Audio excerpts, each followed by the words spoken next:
আজ রাতে বাংলাদেশে ফেসিবাদের তীর্থভূমি মুক্ত হবে। আপনাদের সহকর্মী সমন্বয়ক ও সরকারি উপদেষ্টা আসিফ মাহমুদ সজীব ভুঁইয়া গতকাল ফেসবুকে পোস্ট করেছেন, উৎসব হোক। আগেই ভগ্নস্তূপ হয়ে থাকা ৩২ নম্বরে বাড়ি ধূলিসাৎ করা যখন শেষ দিকে, তখন আপনার ফেসবুক পোস্ট আবু জাহেলের বাড়ি এখন পাবলিক টয়লেট। আপনার আগে আবার উপদেষ্টা মাহফুজ আলম ফেসবুক পোস্টে ভাঙার চেয়ে গড়ার দিকে মনোযোগ দেওয়ার আহ্বান জানিয়েছেন। গতকালকের ৩২ নম্বরে বুলডোজার অভিযানের ঘটনায় বৈষম্যবিরোধী ছাত্র আন্দোলন ও জাতীয় নাগরিক কমিটির অফিসিয়াল অবস্থান কি ছিল?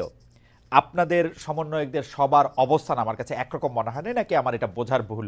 আপনি যদি একটু আমাকে পরিষ্কার করেন। যে যেমন আপনি আসার আগে আমি একটু সামারাইজ করি, জনাব রেজাল করিম রনি বলেছেন যে এইটা আরও আগেই ভাঙা দরকার ছিল, এটা ৫ আগস্টে এটা ভাঙা দরকার ছিল, গতকাল এটা অনেক দেরি হয়ে গিয়েছে। এটা ছিল মোটামুটি ওনার সার্বিক অবস্থান। উনি নিশ্চয়ই আবারও পরে বলবেন। জনাব সাজ্জাদ সালাম, আপনার কাছে একটু জানতে চাইব।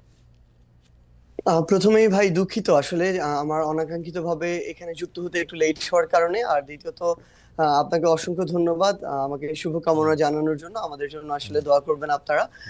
আমি যদি বলি আমাদের জায়গা থেকে, যে এক্ষেত্রে বৈষম্য বিরোধী ছাত্র আন্দোলন কিংবা জাতীয় নাগরিক কমিটি তাদের জায়গা থেকে যে স্পেসিফিক এই বিষয়ে একটা কোনো অফিসিয়াল স্টেটমেন্ট ছিল বা কোনো একটা অবস্থান ছিল, ব্যাপারটি এরকম ছিল না। ব্যাপারটি ছিল এই যে তীব্র একটা ক্ষোভ। ভাই যে কথাটি বলেছেন সেই জায়গায় আমি সম্পূর্ণ একমত।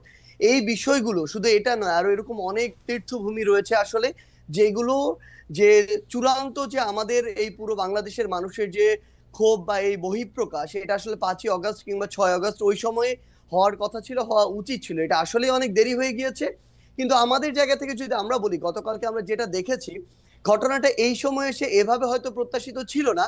কিন্তু সবচেয়ে বড় কথা হচ্ছে এটা এক সময় না এক সময় প্রকাশিত হওয়ারই কথা ছিল। এবং এক্ষেত্রে সবচেয়ে বেশি আমার মনে হয় যে প্রভাবিত করেছে খুনি হাসিনা। যে প্রভাবিত তিনি ওই ১৫-১৬ জুলাই করেছিলেন ওই গণভবনে বসে প্রেস কনফারেন্স করে, সেই প্রভাবিত তিনি এখন করছেন ভারতে বসে।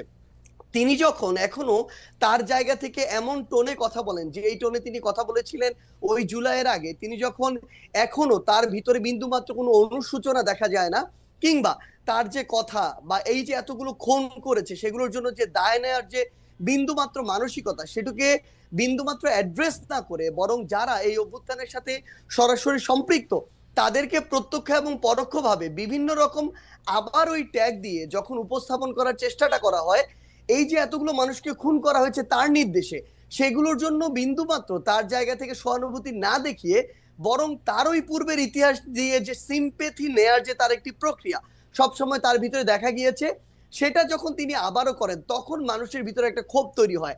এত বড় একটি হত্যাযজ্ঞ ঘটানোর পরে তিনি যখন নতুন করে আবার ছাত্র সমাজের উদ্দেশ্যে এসে বক্তব্য দিতে চান, তখন মানুষের ভিতরে এই ক্ষোভটা সামগ্রিকভাবে তৈরি হয়।